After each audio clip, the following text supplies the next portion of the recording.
Bismillahirrahmanirrahim. Assalamualaikum warahmatullahi wabarakatuh. Ikhwan wa akhwatu fillah yang dirahmati Allah, bersyukur kita kepada Allah, alhamdulillah pada hari ini bisa berkumpul kembali dalam rangka thalabul ilmi Al-Fakir. Pada channel saya Ar78 kali ini kita akan mengadakan pengajian setiap Ahad pagi dan Kamis sore. Mudah-mudahan keistiqomahan kita dalam mengkaji ilmu-ilmu keislaman di channel YouTube saya Ar78 ini menjadi amal soleh buat kita semua, dan bisa saling ingat mengingatkan agar menjadi pribadi-pribadi atau hamba-hamba Allah yang diridhoi dan diberkahi serta mendapatkan rahmat dari Allah Subhanahu wa taala. Ikhwan wa akhwatu fillah yang dirahmati Allah, hari ini Al-Fakir akan melanjutkan pembahasan Kamis sore kemarin, yaitu terkait masalah nafkah. Kemarin nafkah itu sudah masuk menafkahi diri sendiri. Sekarang kita bahas terkait dengan menafkahi istri ya. Sebelum masuk pembahasan itu, para ulama kemudian memberikan alasan mengapa kemudian seorang muslim itu wajib memberikan nafkah, karena ada 3 alasan. Pertama karena alasan jauziyah ya. Terus karena alasan korobah. Yang ketiga karena alasan milkiyah. Alasan jauziyah adalah alasan ikatan pernikahan. Terus alasan korobah adalah karena kekerabatan.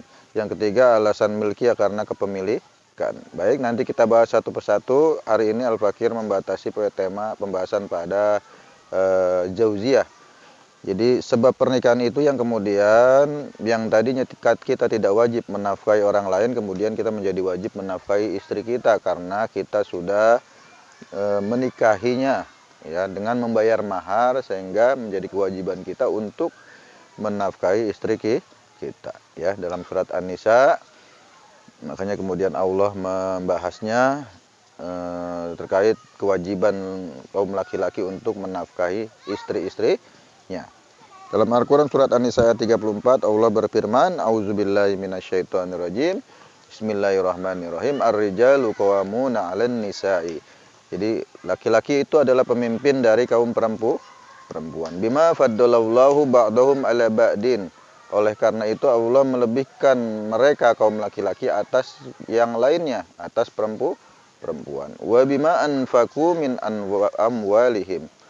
Dan karena mereka telah menafkahi sebagian hartanya untuk istri-istri mereka. Nah, ayat inilah yang kemudian menjadi rujukan kita, menjadi dasar dalil para ulama kewajiban seorang suami untuk menafkahi istrinya ya. Dan yang perlu kita luruskan, sebenarnya nafkah itu tidak ada nafkah batin ya. Dalam istilah syariah, nafkah batin atau kewajiban menafkahi istri secara seksual itu bukan perkara yang justru sebenarnya perkara yang diwajibkan. Artinya bukan perkara yang diwajibkan, perkara yang tidak wajib. Yang wajib dalam pengertian nafkah di sini menurut jumhur ulama adalah menafkahi secara materi sesuai dengan kemampuan ya. Bahkan perempuan-perempuan yang ditalak dan masa idahnya belum berakhir pun, laki-laki masih tetap wajib menafkahi istrinya sampai masa idahnya berakhir. Kayak yang cerai 3 bulan ya, yang ditinggal mati, oleh yang ditinggal mati ya udah nggak bisa dinafkahi, cuma masa idahnya 4 bulan 10 hari. Terus yang hamil itu masa idahnya sampai melahirkan. Nah, itu selama masa idah itu belum berakhir, maka sang suami tetap wajib menafkahi istrinya. Itu ya. Maka menjadi penting bagi kaum laki-laki untuk terus memperhatikan kewajiban-kewajibannya dalam hal nafkah ya, dalam hal bajunya, dalam hal makanan, tempat tinggal, sesuai dengan kemampuan. Walaupun masih seadanya, paling enggak layak lah untuk kehidupan berumah tangga. Itulah sedikit yang bisa Al-Fakir sampaikan ya. Jadi sebelum ditutup, mari kaum laki-laki untuk senantiasa bertanggung jawab ketika kita sudah menikahi wanita-wanita yang menjadi pilihan kita, menjadi pendamping kita. Jangan sampai kemudian kita lalai, apalagi kemudian menzolimi. Ya, itulah yang perlu kita pahami bersama ya.